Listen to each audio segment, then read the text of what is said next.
Studying CC second year. ఈరోజు నేను కాలేజీలో నిర్వహిస్తున్న సుస్థిరత గాలి, నీరు మరియు నేల కాలుష్యం మరియు మానసిక ఆరోగ్యం గురించి వివరించబోతున్నాను. సుస్థిరత అనేది మన భవిష్యత్తు తరాల కోసం పర్యావరణాన్ని కాపాడుకోవడమే కాకుండా మనం ఇప్పుడు జీవిస్తున్న ఈ ప్రపంచాన్ని ఆరోగ్యకరంగా మరియు జీవనశైలికి అనుకూలంగా మార్చుకోవడం కూడా. ఇది మన ప్రకృతి సంపదను బాధ్యతగా కాపాడమే కాకుండా మానవ ఆరోగ్యాన్ని కూడా కాపాడమే ప్రధాన పాత్ర పోషిస్తుంది. కానీ గాలి, నీరు, నేల కాలుష్యం అనే సమస్యలు అన్నీ కూడా సుస్థిరతకి ప్రధాన అడ్డంకులుగా మారాయి. దీనివల్ల మనం కాలుష్య ప్రభావితం ఎలా ఏర్పడుతుందో ముందుగానే గుర్తించబడ్డాయి. కానీ ఇది ఎలా ప్రభావితం అవుతుందో మనం అర్థం చేసుకోలేకపోతున్నాం.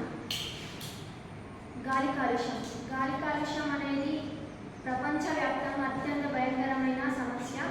ఇది మనం నిర్వహించే పరిశ్రమల వెలువడి నుంచి వాహనాల ఎగ్జాస్ట్ మరియు నిర్మాణ కార్యకలాపాల నుండి ఏర్పడుతుంది. దీనివల్ల శ్వాస సంబంధిత రోగాలు, గుండె జబ్బులు, క్యాన్సర్ లాంటివే కాకుండా మెదడు సంబంధిత రోగాలు కూడా వస్తున్నాయి. PM 2.5 కార్బన్ డైఆక్సైడ్ వంటి సూక్ష్మధూళి కణాలు మెదడులోకి చేరడం వల్ల మెదడు వాపు రావడంతో దీనివల్ల డిప్రెషన్ మరియు ఆందోళనకి మానవులు గురవుతున్నారు. నీరు కాలుష్యం. నీరు అనేది మనిషికి ప్రాథమిక హక్కు. అట్లాంటప్పటికీ ప్రపంచవ్యాప్తంగా నీటి కాలుష్యం అనేది మానవుల ఆరోగ్యానికి ఎంతో పెద్ద సమస్యగా మారింది. దీనివల్ల చిన్నపిల్లలు పోస్ట్ ట్రామాటిక్ స్ట్రెస్ డిజాస్టర్ను ఎదుర్కోవడం వల్ల ఎంతోమంది పేద కుటుంబ పిల్లలు చనిపోతున్నారు. నేల కాలుష్యం అనేది ఒక ప్రాణాంతకమైన సమస్య.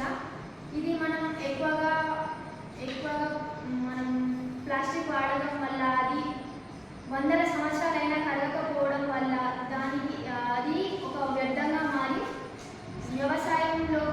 వ్యవసాయంలోకి చొచ్చుకుపోయి చివరికి మనం తినే ఆహారంలోకి కూడా కలుషితం అవుతుంది.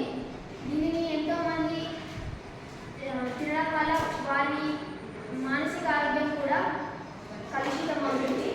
మానసిక ఆరోగ్యం అంటే ఇప్పుడు ఈ కాలుష్యాల వల్ల ఎంతోమంది పేద ప్రజలు దానిని తట్టుకోలేక ఎంతో ఆందోళనకి గురవుతున్నారు. తన వ్యవసాయాన్ని నష్టపోవడం చూసి పచ్చని చెట్లు లేకపోవడం వల్ల ఎంతోమంది రైతులు ఆత్మహత్యకు గురవుతున్నారు. దీనివల్ల వాళ్ళ కుటుంబం మొత్తం రోడ్డుపైన పడి ఆందోళనకి గురవుతున్నారు. దీనివల్ల మానసిక ఆరోగ్యాలు ఎంతో దెబ్బతింటున్నారు.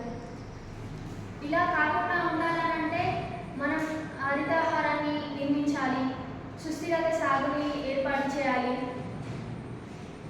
మనం మంచినీరు అందజేయాలి. ఇలా ఉండాలంటే మనం ప్లాస్టిక్ వాడకుండా ఉండాలి. ఎక్కువ శాతం ప్లాస్టిక్ వల్లనే ఈ కలుషితం జరుగుతుంది. ఎలక్ట్రానిక్ ఇలా వాడకూడదు.